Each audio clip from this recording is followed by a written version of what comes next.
Essas áreas nascidas na Grécia, como a estética, a filosofia política, a lógica, continuam sendo os pilares da filosofia até hoje. Vamos aprofundar nas grandes áreas da filosofia. Vamos começar com a caixa de ferramentas de todo pensador, a lógica. Ela é o estudo das regras do raciocínio válido.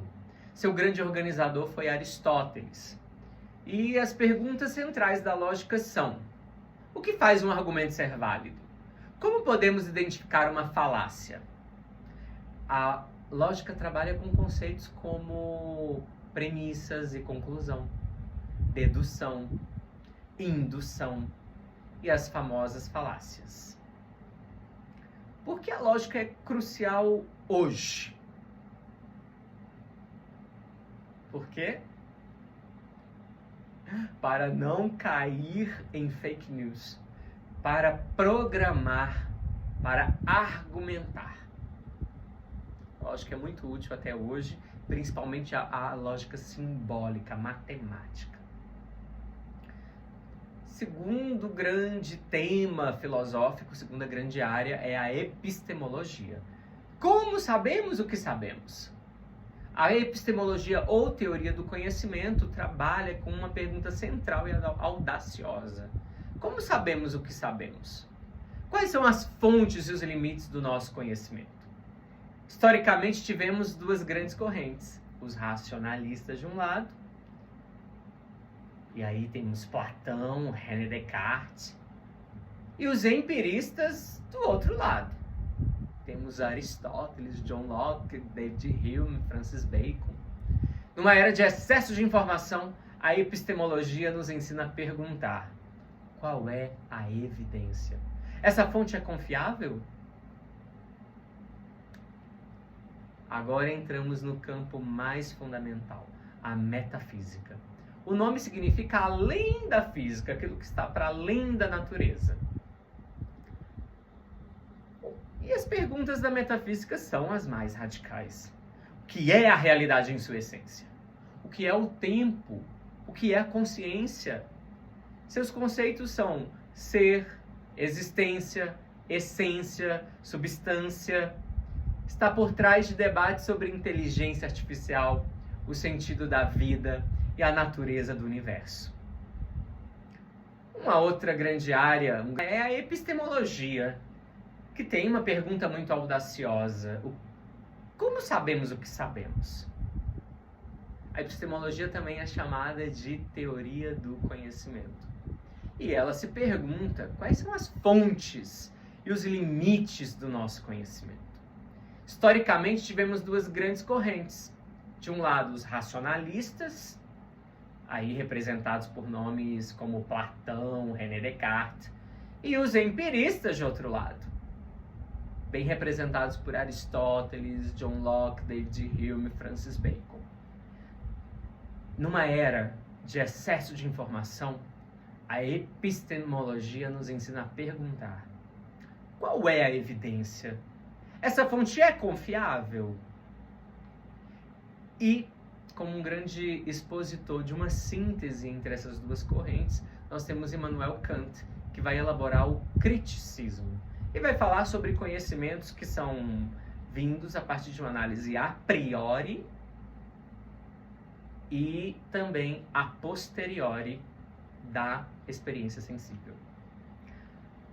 Por fim, a metafísica é uma terceira grande área da filosofia, e a metafísica se preocupa pela investigação do ser.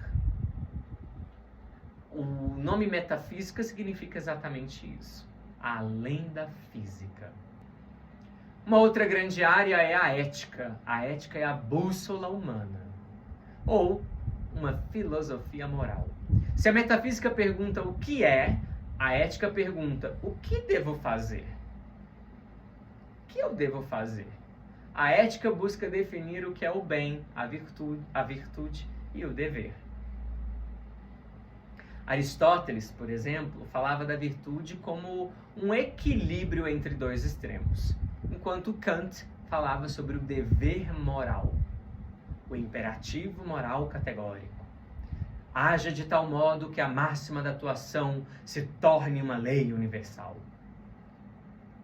E a gente tem também o utilitarismo, que vai se preocupar mais com as consequências da ação, que buscava, por exemplo, o máximo de felicidade para o máximo de pessoas possível, mesmo que houvesse a infelicidade, o dano para uma minoria.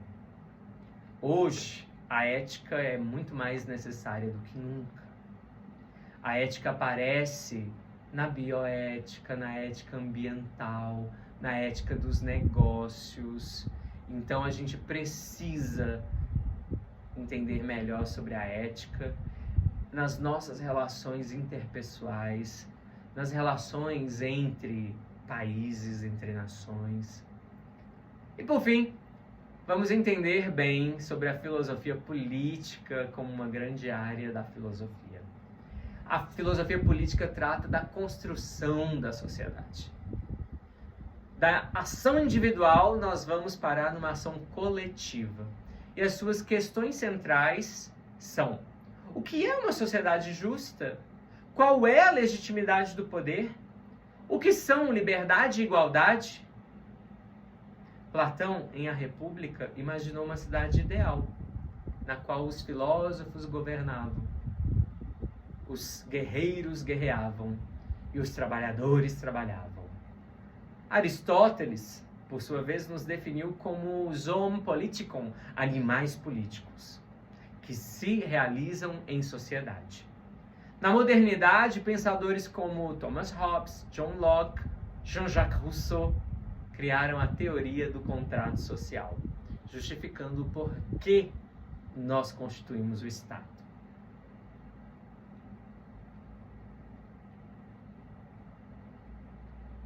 Agora, quero te falar da estética. A estética é a filosofia da arte e da beleza. É a área que lida com a sensibilidade. A estética investiga a natureza da experiência artística. E suas perguntas são: o que é a beleza? O que define algo como uma obra de arte? Platão, por exemplo, via a arte com desconfiança. Aristóteles via como mimesis, imitação. E Kant mostrou que o juízo do gosto é uma experiência humana fundamental. A aventura filosófica que começou nas praias da Jônia é, no fundo, a própria aventura da consciência humana, buscando compreender a si mesma e ao universo. É uma jornada que não tem fim, e o convite para participar dela está sempre aberto. Sou o professor Luiz Hernandes, sou seu professor de filosofia. Muito obrigado. Até breve.